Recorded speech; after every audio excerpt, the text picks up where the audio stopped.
Bang, bang, bang, bang. Bang, bang, bang, bang, bang. Police, open up, open up, open up.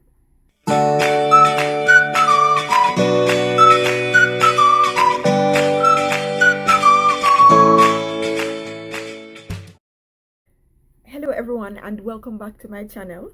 I must start by saying and thank you to all those who have subscribed channel since November when I started.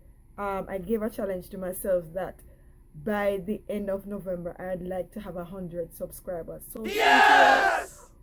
My new subscribers, and I encourage you to continue to share my content. Also, I want to talk about what I have planned for the month of December. What I have planned for December. Yes, Christmas is my favorite time of the year. December is one of my favorite months. Apart from November, of course, but December is one of my favorite months. So what I have planned for December is what I call the seven days of Christmas. And that is where for 7 days I share different things about Christmas, different aspects of Christmas. In that sharing, I'll share with you also some young entrepreneurs who have things that you may use to give gifts to persons. So I'll share with you some of those budding entrepreneurs, some of the things I have lined up coming December. So look forward, look to. I may also just take you into my kitchen and we'll do some baking for Christmas, right? So those are some of the things that we're going to be looking forward to for Christmas. All right, so what we're talking about this evening. So I left home at about 17 years old on my way to college, packed my bags, went on my way to study full-time on campus. Only thing is that for the first year I lived on campus, and afterwards I basically had to be moving from place to place trying to find somewhere to live. So it was a very difficult life. I remember one time I moved into a lady's place the Sunday evening, and I moved out the Monday morning because the conditions were just not great, and the lady, her main aim was to get as much money as she could without providing all the necessary facilities, right? So that's the first experience. And so for 1 month I would say that I was basically homeless. I'm not trying to undermine the plight of persons who are actually homeless people who live on the streets, but I really did not have a permanent residence period. And so thankfully, I must at this point I must really say thanks to Latoya Pennant's aunt. Oh Lord, I can't remember her name. But she was gracious enough to house Claudine and I a whole month while we searched for a place to live. I mean, it was so tedious. Once we made a down payment, a deposit to one of the landlords, but the place, we just couldn't get the place because the place was never ready.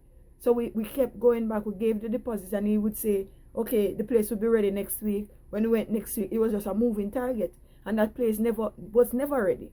So we eventually got back our money. Went to another place. That place was unsuitable again. Then, all right, so finally we got a place. Lord have mercy. That place, I must tell you, was in the heart of the ghetto. You see, now that I'm looking back at it, I remember the day when the gentleman took us to the place. We were supposed to look at the place, and it was so convenient. He took the longer route to get to the house, and we went through our nice residential area, and the houses were nice and pretty and everything. But if you know how Jamaica is set up, a lot of places, there's a nice residential area here, and then there's a ghetto adjacent to it. Needless to say, the place that we were at was in a ghetto. Lo and behold, one Sunday morning, bright and early, Claudine, my roommate at the time, and I think we were in our room, not sure how dressed we were, but all we heard was bang, bang, bang, bang, bang, bang, bang, bang, bang, bang, bang, police, open up, open up, open up.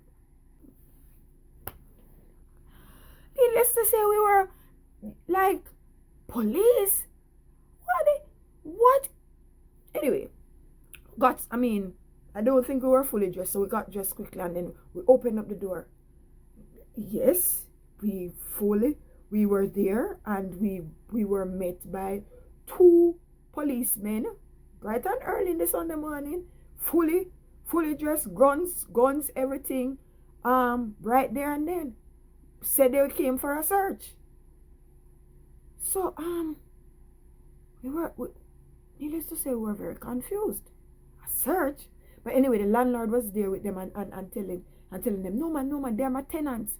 They're my tenants. They don't really live here. They're just my tenants, and they're students.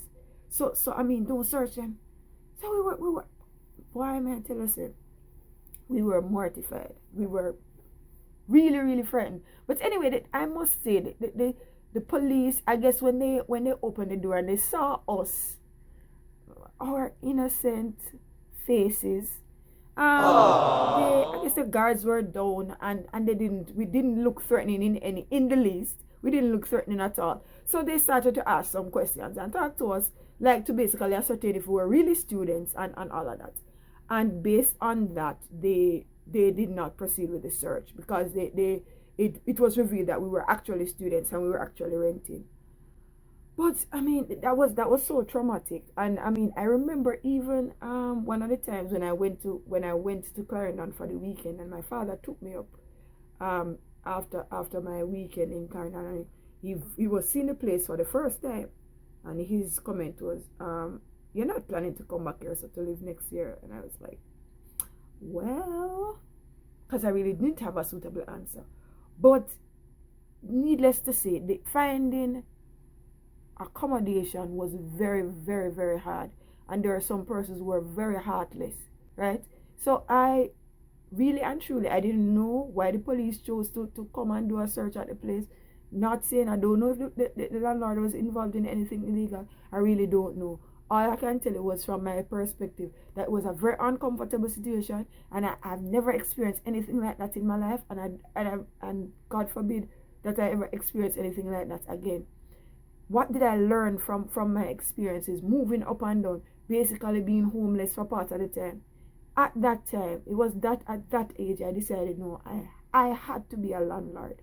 I had to be a landlord, because I realized that there are some very heartless persons out there who were more in it for the money than to try to provide proper accommodation proper accommodations for persons. Yes, I looked at it and realized that it was a lucrative business also, but I decided that I would be a different kind of landlord, because there is no way that some of these facilities that I encountered that persons were putting up for rent for some exorbitant kind of money with that were so lacking that I would ever offer that to anybody, student or otherwise. Two, I realized that there are some very, very good and selfless persons in the world, because Latoya's aunt didn't have to take us up boarding, but we're not paying any boarding fee, and she was gracious enough to take us in. And if you can be one of those good persons, be one of those good persons.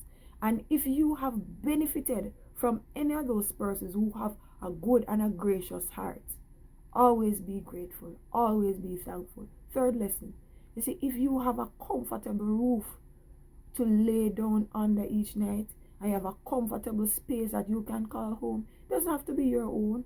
You don't have to own it. But if you have a comfortable space where you're not in danger, you're not in jeopardy for certain things to happen to you, be grateful and be thankful.